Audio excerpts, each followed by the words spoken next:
اوس پکې د دې خو باقاعده دی کې خو اف آی آر وشو. نو زه وایم چې د نوښار هغه سیاسي قیادت څه شو، هغه چې کوم دلته کې آل پارټیز کانفرنس یې کوي هغه نن په دې باندې ولې خاموشه دي. د دې خو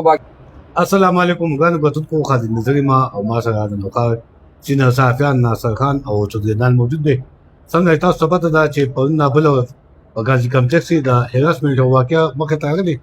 دا موږ مخکې ویلو په خپل ویلاګو کې موږ د صحافیانو په دې تبصره کړې وه چې هراسمنټ دا مسله چې کوم دا په هر اداره کې موجود ده، اکه ایجوکیشن دی، اکه کالج دی، اکه هسپتال دی. خو پرون د بدقسمتۍ نه د نوښار محافظان د غازی کمپلیکس یو پرایویټ سکیورټي کمپني ده، د هغې اهلکاران لګېدلي دي 3 کسان دي. یو مریض راغلی زنانه راغلې وه، خپل خاوند علاج لپاره اغوستی و، خو چونکې دغه دوران کې ای په داسې درنده باندې واورېده چې هغه د لار تپوس یې وکړي هغه کینټین ته کومه لار تلي. نو سکیورټي ګارډ د هغې د تپوس نه غلطه فایده اخیستې. زنانه و، زنانه یو کمرې ته بوتلې او بیا هغې سره چې کوم دی نو فحش حرکتونه کړي دي، او بیا هغه زنانه له بیا 2 کسان هغې نور هم راغوښتي، بیا یې میډیکل کالج ته بوتلې ده، هلته هم ورسره چې کوم دی نو د هغې څه خوښ هغه کړي دي. او په هغې کې نن اف آی آر هم وشو، یو کس پکې ګرفتار هم دی، یو سکیورټي اهلکار. 2 کسان چې کوم دي 2 سکیورټي والا تښتېدلي دي. موږ سره د نوښار صحافیان موجود دي، ځینې به تپوس کوو چې آیا دا معامله څه وه، حقیقت څه او مخکې پکې څه دغه وشو. ناصر خان بھائی څه وایي دا پرون چې په غازي کمپلیکس کې د هراسمنټ کوم معامله راغلې، 2 سکیورټي اهلکار لګېدلي، د یو زنانه عزت ته یې لاس اچولی دی، او هغې کې بیا نن اف آی آر هم وشو، یو کس پکې د ګرفتار شوی 2 تښتېدلي دي. څه وایي دا حالات کوم خوا د نوښار روان دي په ادارو کې، په نور داسې که پرایویټ او که سرکاري دي؟ ډیره مهرباني خالد نذیر صاحب. ډیره افسوسناکه خبره ده چې کم خلک د خلکو محافظان دي، د عوامو محافظان دي، او هغه خلک چې دي هغه لګیا دي د عوامو دپاره نقصان دی ثابتېږي. لکه یو پښتو کې یو شعر هم دی، وایي بارانې مړ کي که څوک اور په ټول جهان ولګوي، نو څه به مړ شي هغه اور چې په خپله یې باران ولګوي. نو دا هغه حساب دی خالد نذیر صاحب چې لکه دلته کې کم سکیورټي ګارډ دي هغه دې دپاره دي چې یاره د خلکو د جان او د مال حفاظت دی کوي. خو بدقسمتۍ نه د یو هیلث ډپارټمنټ دومره غټه اداره قاضي حسین احمد میډیکل کمپلیکس چې همیشه د تنقید په ضد کې وي، خو زمونږ چې کوم سیاسي قیادتونه دي یا د هیلث هغه افسران دي هغه په دې باندې همیشه خاموشي اختیاره کړي،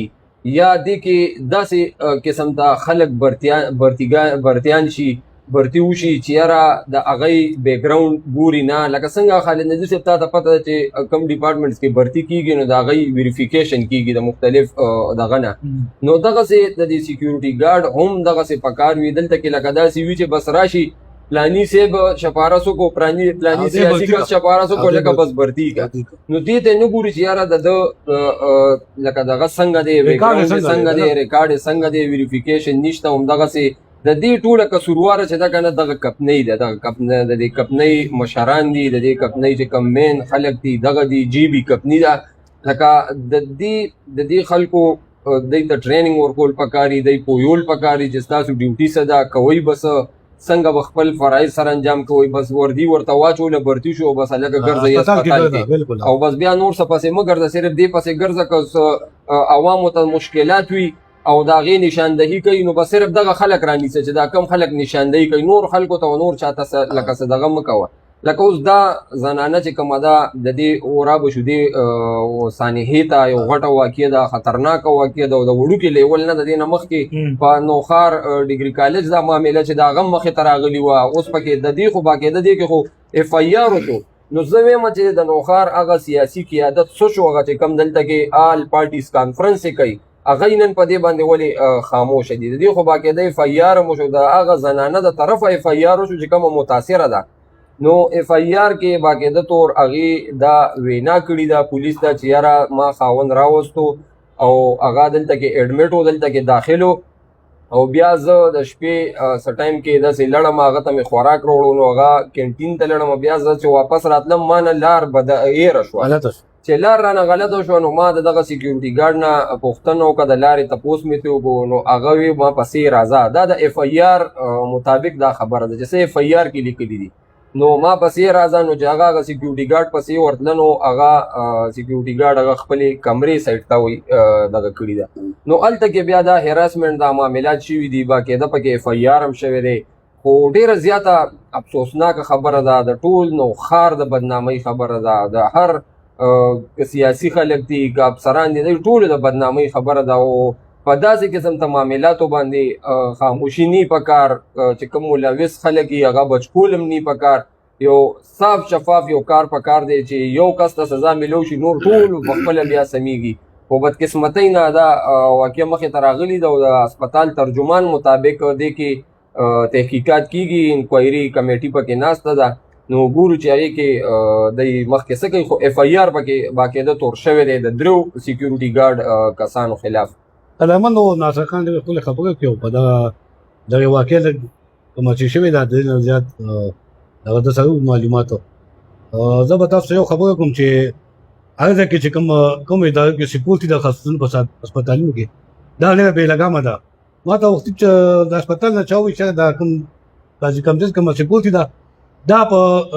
ډاکټرانو په پیډانو باندې ډیوټي کوي حالانکه ډیوټي دی او باغ کې د ګټ کې باندې ولاري د هسپتال نه به د دغه څخه باندې ولاري کوم چې باندېوال دي دی به هلته کې ډیوټي کوي او ډاکټرانو دی وایي لګیا دی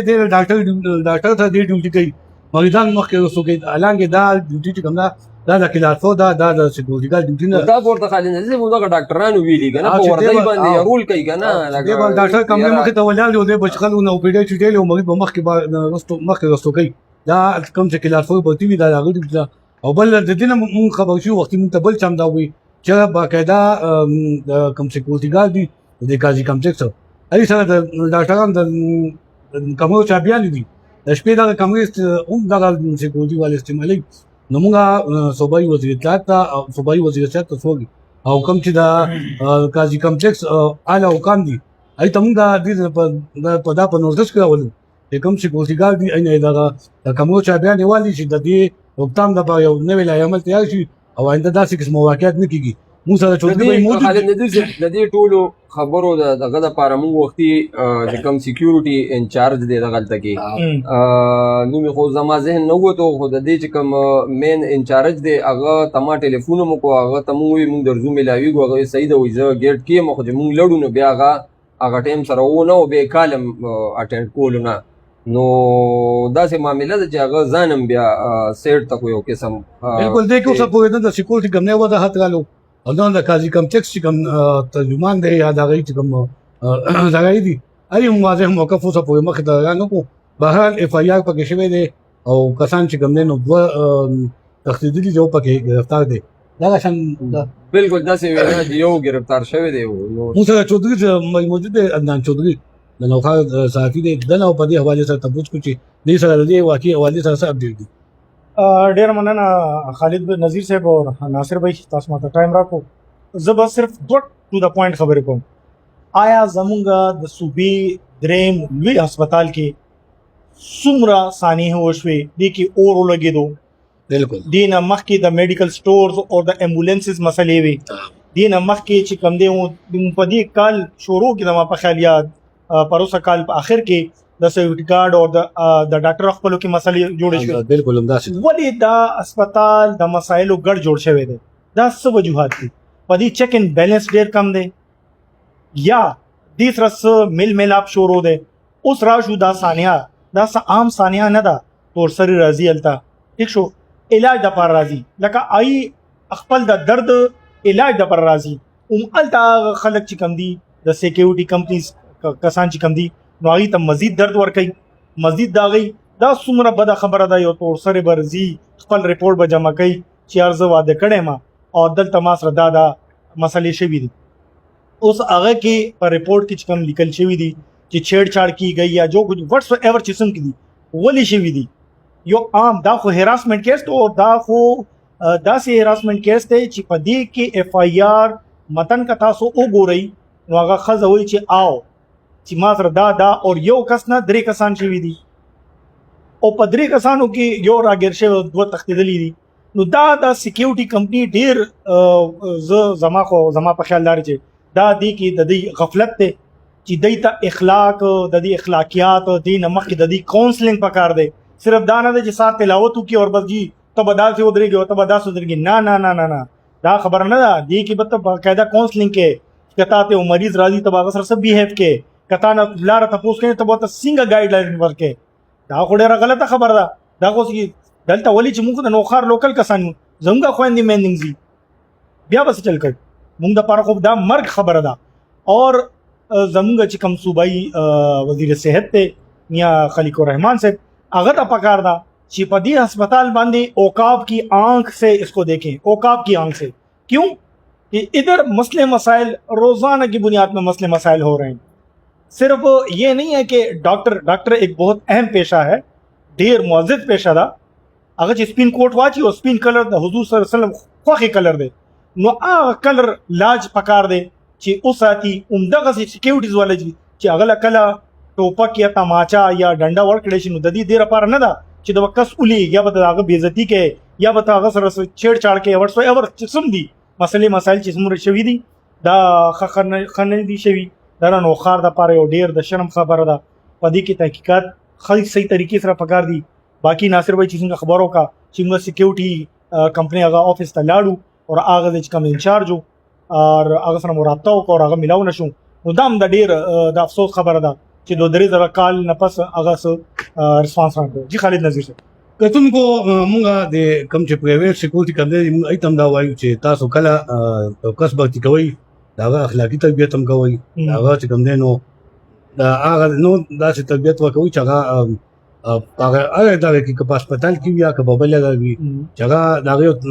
هغه ښه تربیت ورکړي او د هغه تعلیم ته ګورئ د هغه بیکګراونډ چک کوئ څنګه د مناسب وګورئ چې د هغه تربیت هم چک وکړي چاته د هغه کار چک کول غواړي او پولیس ته ویریفیکیشن کول غواړي چې آیا دا کوم سکیورټي ګارډ به کوم آیا دا جرم پیشه خو نه دی آیا دا چې ناکار شرابي نشې والا خو نه دی یا نو څه په غلطو جرایمو کې خو دې ملوث نه دی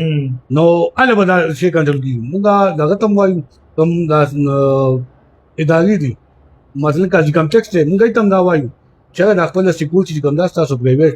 دا بې لګامه تاسو پرېښې دا واپس خپل دغه ته ولېږئ. پروپیډیانو باندې دا سکیورټي والا مه پرېږدئ چې تاسو کله دا سکیورټي والا پروپیډیانو ډاکټرانو سره پرېږدئ نو بیا به تاسو همدغه شان مسایلې پیدا کېږي او هم ستاسو ادارې بدنامېږي. انشاءالله دا کوم واقع چې وقتاً فوقتاً به هم تاسو ته د دې تعداد ډېر درکوو. بل پروګرام پورې موږ د اجازت لري د الله په امان.